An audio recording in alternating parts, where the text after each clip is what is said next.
মানে কি মানে পড়ে গেলাম। না না, আমার প্রেশার টেশার খুব একটা হাই ছিল না, কিন্তু আমি একটা লিখছিলাম, লেখা লিখছিলাম। লেখা লিখতে গেলে হঠাৎ করে মারা করে তারপর আমার, হ্যাঁ এখন স্ক্যান করে এখন ইয়ে করলো, এই স্পটে কিছু নেই, এমআরআই করলো এখন, এমআরআই রিপোর্টটা করে আসেনি তো এখন তো হ্যাঁ হ্যাঁ, তোমাকে কংগ্রাচুলেশন। সঙ্গে কথা হয়নি বলে।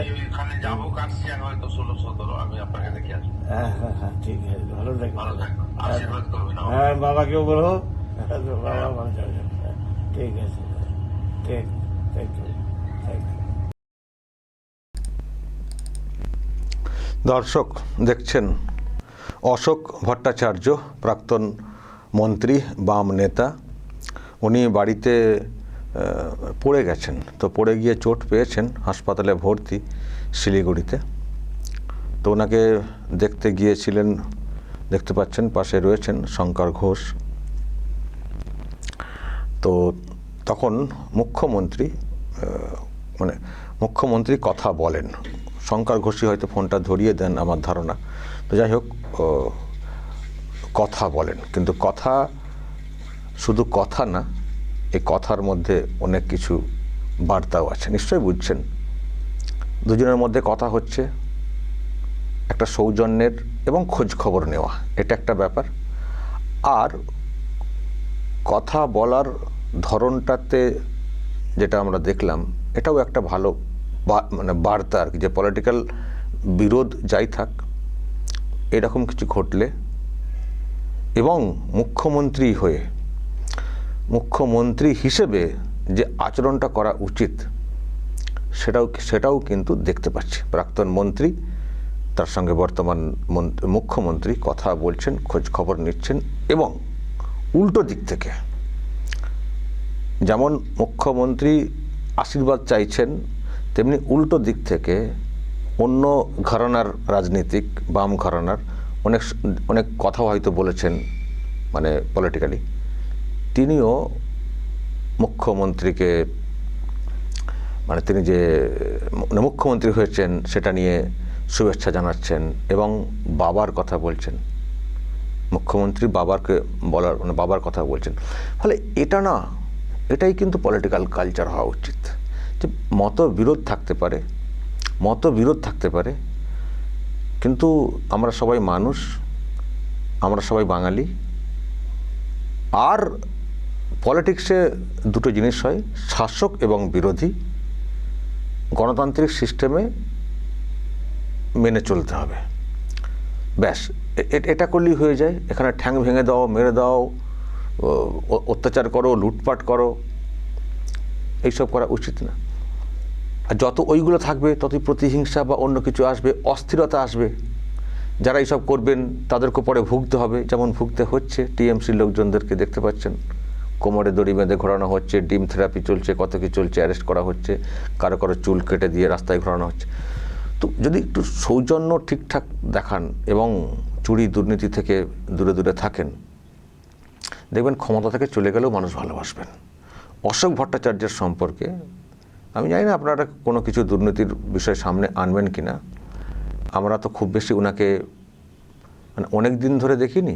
অশোক আমরা খুব অ্যাক্টিভলি তো এই সরকারটাকে দেখেছি। অ্যাক্টিভলি বলতে আমি মিডিয়াতে অনেক আগে থেকে কাজ করছি, বামেদের সরকারের আমলে তো কাজ করেছি, কিন্তু চোখের সামনে যেভাবে দেখলাম ওই রকম তার বামেদেরকে দেখিনি। বামেদের সম্পর্কেও প্রশ্ন তৈরি হয়েছিল, তাদের সম্পর্কে ক্ষোভ তৈরি হয়েছিল বলেই তো পরিবর্তনটা এসেছিল। কিন্তু তবুও তুল্যমূল্য যদি বিচার করা যায়, টিএমসির যারা মন্ত্রী ছিলেন আর বামেদের যারা মন্ত্রী ছিলেন, অনেক তফাৎ। আর 11 যে হারটা হয়েছিল, হারটা স্বীকার করে নিয়েছিল বামেরা। রেজাল্ট তখনও পরিষ্কার হয়নি। তৎকালীন মুখ্যমন্ত্রী বুদ্ধদেব ভট্টাচার্য উনি কিন্তু পদত্যাগপত্রটা রাজভবনে দিয়ে চলে এসেছিলেন, সরকারি গাড়ি ছেড়ে পার্টির গাড়িতে ফিরেছিলেন। সেটা ছিল মানে এই গণতান্ত্রিক সিস্টেম মেনে চলা। আর যখন মমতা ব্যানার্জি শপথটা নিয়েছিলেন, শপথ অনুষ্ঠানে প্রাক্তন মুখ্যমন্ত্রী হিসেবে বুদ্ধদেব ভট্টাচার্য বসেছিলেন। বিমান বসু হাজির ছিলেন। ফলে বামেদের সম্পর্কে যতই মানে অন্যান্য বক্তব্য থাকুক না কেন, একটা গণতান্ত্রিক ট্রানজিশন, একটা সরকারের পরিবর্তন যেভাবে করা উচিত, করতে দেওয়া উচিত, সেটা কিন্তু করেছিল বামেরা। বামেদের অনেক কিছু খারাপ হয়তো বলবেন, সব খারাপ বলা যাবে না, অনেক কিছু নজির তৈরি করে রেখে গেছে বামেরা। কিন্তু একে কি দেখলাম আমরা? হারার পরেও হারার দিন চলে গেল, পরদিন চলে গেল, পদত্যাগ করবো না। বারে বা, চতুর্দিকে সব হারার চিত্র সামনে চলে এলো। বিজেপি জিতে গেছে, উচ্ছ্বাস প্রকাশ মানে হতে শুরু করলো। রাস্তায় নেই মানুষ উচ্ছ্বাস প্রকাশ করছেন, মানে প্রকাশ করারই কথা, কারণ কমিশন তো সার্টিফিকেট দিয়ে দিয়েছে। উনি বলছেন আমাকে জোর করে হারানো হয়েছে, আমাকেও হারানো হয়েছে, আমার দলকে হারানো হয়েছে। এখনও দেখবেন বলে থাকেন কত 150 না কত 170টা আসনে নাকি জোর করে হারানো হয়েছে। অদ্ভুত না? আর পদত্যাগ উনি করবেন না। আমি তো হারিনি, আমি কেন পদত্যাগ করবো? ফলে এই ধরনের মানসিকতার যদি কোনো দল থাকে, তাদের সঙ্গে আর যাই হোক সৌজন্য বিনিময়টাও করা যায় না। ভাগ্য ভালো ওনার এখনও সিকিউরিটি যেটুকু যা দেওয়া দিচ্ছে বর্তমান সরকার, কিন্তু উনি এখনও যেভাবে উস্কাচ্ছেন একটা অংশকে, ওনাকে কোনো রকম কোনো সাহায্য করা উচিত না, বরং ওনাকে ধরে জেলে পুরে দেওয়াটা উচিত। এবার দর্শক, আমি একটা কথা বলবো, হয়তো কেউ কেউ বলছেন, আমি দেখতে পাচ্ছি যে দেখুন, জাস্ট কদিন আগে দেখলাম আরেকজন পলিটিশিয়ান ভাইপো, উনি সোনারপুরে নাকি আক্রান্ত হলেন বিরাটভাবে। এমন আক্রান্ত যে ওখানে মানে ওই রকম অবস্থায়, হ্যাঁ টানা হেঁচড়া হয়েছে মানছি, কিন্তু ওখানে ওই রকম অবস্থায় উনি যে বাড়ির উদ্দেশ্যে গেছিলেন সেই বাড়িতে ঢুকেছিলেন, সেখানে বসে কথা বলেছেন, সেখানে বসে মিডিয়াকে মানে বাইট দিয়েছেন, এইসব করেছেন উনি। তারপর হঠাৎ করে উনি ওখান থেকে ফিরে হাসপাতালে ভর্তি হওয়ার জন্য ছুটোছুটি শুরু করলেন। এই যে সোনারপুরে ওনাকে ধরে টানা হিচড়া হয়েছে খানিকটা, গায়ে গতরে একটু ব্যথা ট্যাথা, একটা ধরে পেন কিলার খেলি হয়তো সেরে যেত, কিন্তু ব্যথা ট্যাথা হয়েছিল, হয়নি তা না, যথেষ্টই হেনস্থা করা হয়েছে। কিন্তু এরকম না যে ওকে হাসপাতালে অ্যাডমিটেড হতেই হবে। হাসপাতাল বলছেন নেব না, ভর্তি করব না, উনি বলছেন আমি ভর্তি হবই। সে একেবারে ওখানে গিয়ে নেতিয়ে পড়লেন চেয়ারেতে, হুইল চেয়ারে বসে, হুইল চেয়ারে করে দেখলেন না, এই যে হুইল চেয়ারে করে এলেন, মানে ওখানে মদ্য ছেলে, ওখান থেকে বের করে আনা হলো সেন্ট্রাল ফোর্স দিয়ে। তারপরে এখানে মানে এরকম করলেন। তারপরে বললেন যে মমতা ব্যানার্জি বললেন এখানে, এটা অ্যাপোলোতে, এখানে চিকিৎসা হচ্ছে না, এখানে ওপর থেকে অর্ডার করে দেওয়া হচ্ছে, এখানে ঠিক হচ্ছে না, অন্য জায়গায় নিয়ে চলে যেতে হবে। অ্যাকচুয়ালি অ্যাপোলো ভর্তি নেয়নি। তো তারপরে আবার এদিকে নিয়ে গেলেন বেলভিউতে, এরা শুয়ে শায়িত অবস্থায় নিয়ে করলেন, তাতেও ভর্তি নেয়নি বেলভিউ, বাড়িতে নিয়ে চলে গেলেন, বাড়িতে হাসপাতাল বসালেন। আমি দেখছি কেউ বলছিলেন যে যেমন অশোক ভট্টাচার্যের খবর নিচ্ছেন, তেমনি আরেকজন তো অসুস্থ হয়ে পড়েছিলেন, তার কেন কোনো খোঁজ খবর মুখ্যমন্ত্রী নেননি? তো যারা এই প্রশ্ন করছেন তারাই ভাবুন, কেন মুখ্যমন্ত্রী খোঁজ নেননি অভিষেকের এই স্বাস্থ্যের ব্যাপারে? একজন পলিটিশিয়ান এমপি কেন নেননি? এমনিতে নেওয়ার কথা না, উনি যা বিহেভ করেছেন কারো মন চাইবে না। ওই যে বললাম, সৌজন্যের একটা ব্যাপার থাকলে সৌজন্য দেখাতে ইচ্ছে করে। টিএমসির এই নেতা যে ধরনের বিহেভ করেছেন, বিশেষ করে শুভেন্দুকে টার্গেট করে যে ধরনের কথা বলেছেন, কে এনার খোঁজ খবর নেবেন? ওই মিডিয়াতে যেটুকু পাওয়া যায় খুব জোর হয়তো সেটুকু নিতে পারেন। আর তাছাড়া ইনি এখানে যেটা করেছেন, এ তো ড্রামা করেছেন তো, ফলে এনার খোঁজ কেন নেবেন শুভেন্দু অধিকারী মুখ্যমন্ত্রী? তো পরিষ্কার যে ড্রামা করেছেন।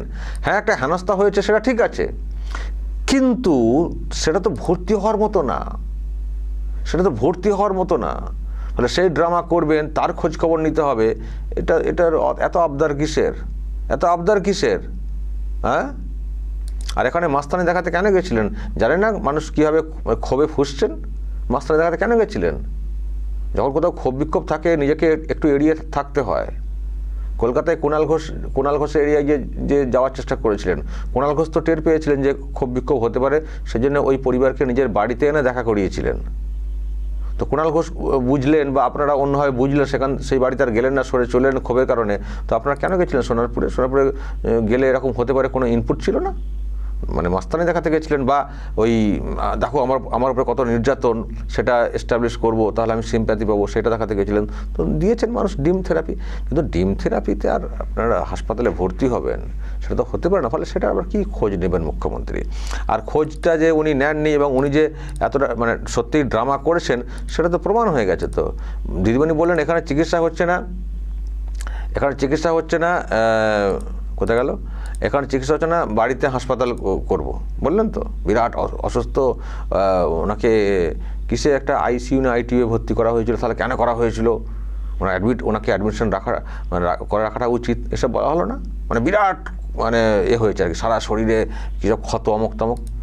দেখলাম তো চলে গেছেন, দিল্লি চলে গেছেন, কালকে দিল্লি বেরিয়ে গেছেন, আজকে পিসি গেছেন, এই ভিডিও আমি দেখলাম একসঙ্গে। এই যে পাশে দাঁড়িয়ে আছেন ভাইপো, তো ফিট হয়ে গেছেন, বাবু ফিট। তাহলে কেন এটা করেছিলেন? আসলে পরদিন, ওই ঘটনার পরদিন একটা ডাক ছিল সইজাল কেসে ভবানী ভবনে পুলিশের তরফ থেকে, বিধানসভার যে সইজাল কেসটা। আমরা পরে বুঝলাম যে ওই ডাকটা যাতে না যেতে হয় ওই দিনে, সেই জন্য ওই অ্যাডমিশন হয়ে একটা ড্রামা করার চেষ্টা করেছিলেন। ফলে এটা তো পরিষ্কার ছিল না, অশোক ভট্টাচার্য সত্যিকারের মানে আঘাতপ্রাপ্ত হয়েছেন পড়ে গিয়ে। এটা সিরিয়াস, এটা কোনো ড্রামা না। আর এই মানুষগুলোর সঙ্গে কথা বলা যায়, আর যারা বলছেন অভিষেকের খোঁজ নেননি কেন, প্রথমত কেনই বা নিতে যাবেন, উনি যা বিহেভ করেছেন। আর তাছাড়া এর সঙ্গে কথা বলা যায়, এরা মিনিমাম সৌজন্য বিষয়টা জানেন। আর তাছাড়া যেটা বলছিলাম, কেন খোঁজ নেবেন এসব ড্রামার সঙ্গে? কিন্তু ড্রামা সবার কাছে পরিষ্কার ছিল, তো কেন খোঁজ নেবেন? তো খোঁজ নেননি, যেখানে খোঁজটা নেওয়ার সেখানে নিয়েছেন শুভেন্দু অধিকারী। আজকে অশোক ভট্টাচার্য প্রাক্তন পুর ও নগর উন্নয়ন মন্ত্রী, তার সঙ্গে কথা বলেছেন, খোঁজ খবর নিয়েছেন এবং সাক্ষাৎ করবেন বলেছেন, সাক্ষাৎ করার যোগ্য তাই বলেছেন। এবং যেখানে যার যোগ্যতা আছে বা সম্মান আছে তাকে সম্মান দেওয়াটা বর্তমান মুখ্যমন্ত্রীর কাজ। তিনি বলেছেন আমি সবার মুখ্যমন্ত্রী। দর্শক বলবেন যা বলার এবং নজর রাখবেন আরামবাগ টিভিতে।